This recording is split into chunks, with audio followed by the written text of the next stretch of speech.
जय श्री राम। आज हम फिर उपस्थित हैं आपके सामने रामायण बालकांड की आगे की कथा लेकर। चलिए शुरू करते हैं। अवलोकन बोलन मिलनी प्रीत परस्पर हास, भाई अप भली चहु बंधु की जल माधुरी सुभाष।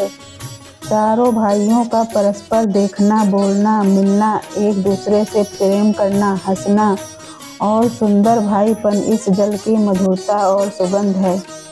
आरती विनय दीनता मोरी, लघुता ललित सुबारी न थोरी।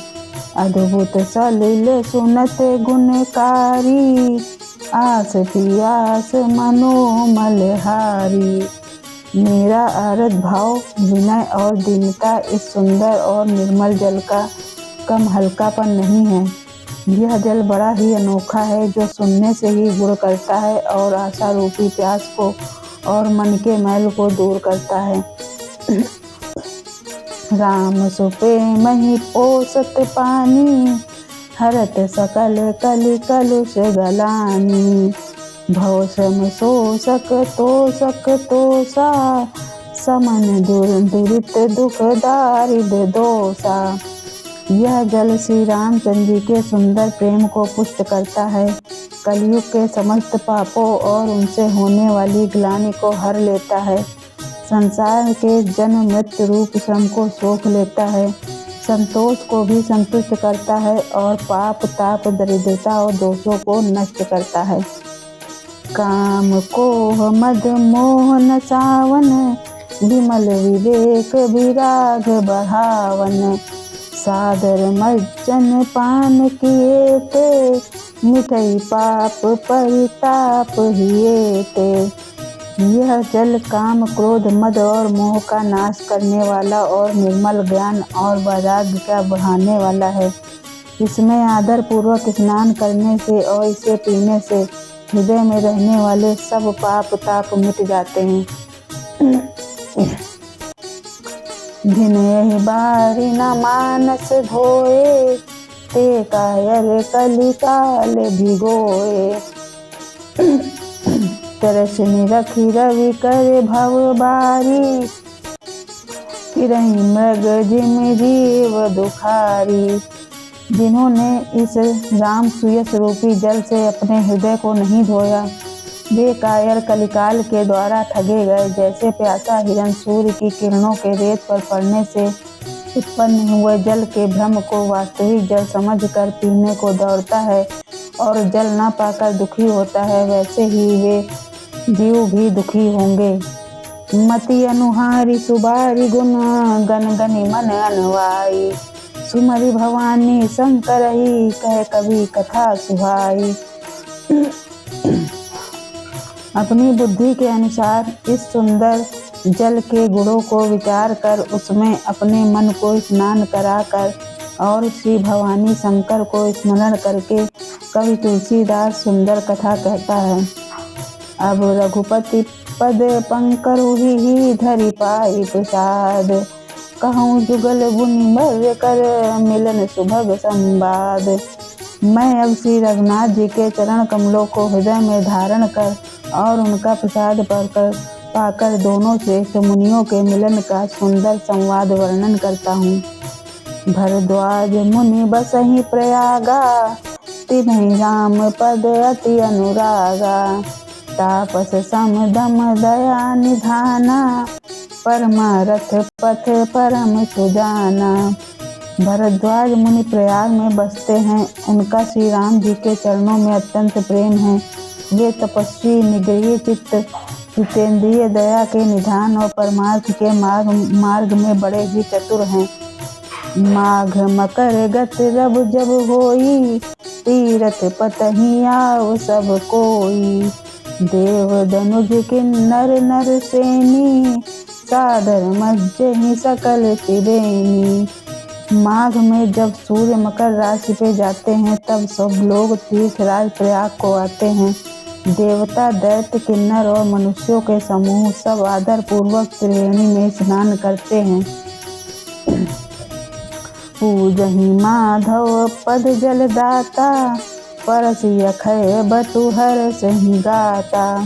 भरद्वाज आश्रम अति पावन, परम रम्य मुनि बर मन भावन। श्री वेणी माधव जी के चरण कमलों को पूजते हैं और अक्षय वट का स्पर्श कर उनके शरीर पुलकित होते हैं। भरद्वाज जी का आश्रम बहुत ही पवित्र, परम रमणीय और श्रेष्ठ मुनियों के मन को भाने वाला है। तहाँ होई मुनि ऋषय समाजा, जाहि जे मज्जन तीरथ राजा। मज्जहि प्रात समेत उछाहा, कहीं परस पर हरि गुण गाहा। तीर्थराज प्रयाग में जो स्नान करने जाते हैं, उन ऋषि मुनियों का समाज वहाँ भरद्वाज जी के आश्रम में जुटता है।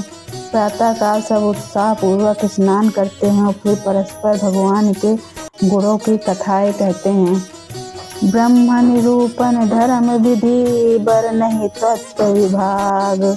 कहीं भगत भगवंत कै, संयुत ज्ञान विराग। ब्रह्मा का निरूपण धर्म का विधान और तत्वों के विभाग का वर्णन करते हैं तथा ज्ञान वैराग्य से युक्त भगवान की भक्ति का कथन करते हैं। यही प्रकार भरी माघ नहाई, पुनि सब निज निज आश्रम जाई। प्रति संबद अति होई आनंदा, मकर मर्जी गवनहि मुनि वृंदा। इस प्रकार माघ के महीने भर स्नान करते हैं और फिर सब अपने अपने आश्रमों को चले जाते हैं। हर साल वहाँ इसी तरह का बड़ा आनंद होता है। मकर में स्नान करके मुनिगढ़ चले जाते हैं। एक बार भरी मकर नहाए, सब मुनीश आश्रम सिधाए। जाग बलिक मुनि परम विवेकी, भरद्वाज राखे पद पेकी। एक बार पूरे मकर भर स्नान करके सब मुनीश्वर अपने अपने आश्रमों को लौट गए। परम ज्ञानी याज्ञवल्क्य मुनि को चरण पकड़कर भरद्वाज जी ने रख लिया। सादर चरण सरोज पखारे, अति पुनीत आसन बैठारे। करी पूजा मुनि सुजसु बखानी, बोले अति पुनीत मृदुबानी। आदर पूर्वक उनके चरण कमल धोए और बड़े ही पवित्र आसन पर उन्हें बैठाया। पूजा करके मुनि याज्ञवल्क्य के सुयश का वर्णन किया और फिर अत्यंत पवित्र और कोमल वाणी से बोले, नाथ एक संसहु बड़ मोरे, करगत वेद तत्व सब तोरे। कहत सोह मोहि लागत भय लाजा, जो न कहूँ बड़ होई अकाजा। हे नाथ, मेरे मन में एक बड़ा संदेह है। वेदों का तत्व सब आपकी मुट्ठी में है, अर्थात आप ही वेद का तत्व जानने वाले होने के कारण मेरा संदेह निवारण कर सकते हैं, पर उस संदेह को कहते मुझे भय और लाज आती है। भय इसलिए कि कहीं आप यह न समझें कि मेरी परीक्षा ले रहा है, और लाज इसलिए कि इतनी आयु बीत गई अब तक ज्ञान न हुआ, और यदि नहीं कहता तो बड़ी हानि होती है, क्योंकि अज्ञानी बना रहता हूँ। संत कहें असिनीत प्रभु, श्रुति पुराण मुनि गाओ। होई न विमल विवेक उर, गुण सन किए दुराओ। हे प्रभु, संत लोग ऐसी नीति कहते हैं और वेद पुराण तथा मुनिजन भी यही बतलाते हैं कि गुरु के साथ छिपाव करने से हृदय में निर्मल ज्ञान नहीं होता। अस विचारी प्रगटहु निज मोहु, हरहु नाथ करि जन पर छोहु। राम नाम कर अमित प्रभावा, संत पुराण उपनिषद गावा। यही सोचकर मैं अपना अज्ञान प्रकट करता हूँ। हे नाथ, सेवक पर कृपा करके इस अज्ञान का नाश कीजिए। संतों, पुराणों और उपनिषदों के ने राम नाम के असीम प्रभाव का गान किया है। संतत जपत शंभु अविनाशी, शिव भगवान ज्ञान गुण राशि। आकर चारि जीव जग अहि, काशी मरत परम पद लहहि। कल्याण स्वरूप ज्ञान और गुणों की राशि अविनाशी भगवान शंभु निरंतर राम नाम का जप करते रहते हैं। संसार में 4 जाति के जीव हैं। काशी में मरने से सभी परम पद को प्राप्त करते हैं। आज की कथा हम यही समाप्त करते हैं। आगे कथा के लिए हम फिर आपसे मिलेंगे। तब तक के लिए जय श्री राम।